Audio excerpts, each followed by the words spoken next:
You're listening to Sports Connections with David Smale. Now, I want to ask you something personal here. At the end of last year, the Kansas City chapter of Baseball Writers Association of America gave you the Good Guy Award for your outstanding effort, not just in 2020, but through the years. Think back to how that made you feel, and without choking up, tell us what comes to mind.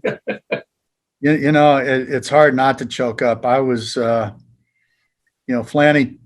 Flanny texted me and said, Jeff Flanagan texted me about 20 minutes before the game and said, "Hey, I need you to come to the press box. I want you to look at something." And you do the eye roll, and I'm like, okay, whatever. And I come up, and that's a real nice attitude for an alleged good guy, right?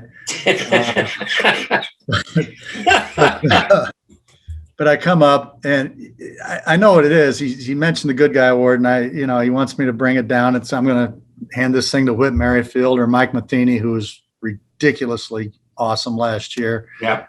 And has been again this year, but in accommodating all the needs with all the lockdowns we had. But Whit or Salvi or, whoever. And he says, "Hey, open it up and take a look at it." And I opened it up, and it had my name on it. And yeah, I lost it. I mean, I really lost it. I don't do this for the accolades. I said that at the time.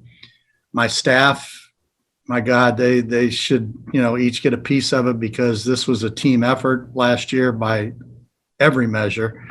I'm just fortunate to be the leader of it, and to be thought of that way by because you don't know, David, you don't know, you're doing it your way, but are you doing it the right way?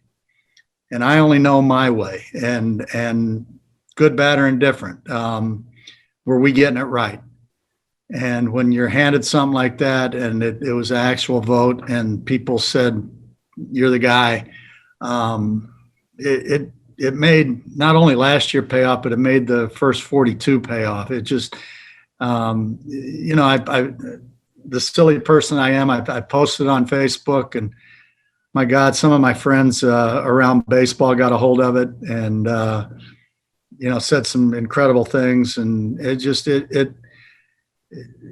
it lets your head blow up for just a minute, but then all of a sudden there'll be somebody that'll bring you right back down to earth, because that's what the world is, and that's fine. I belong with both feet planted on earth, but and there's also a game at 7:00.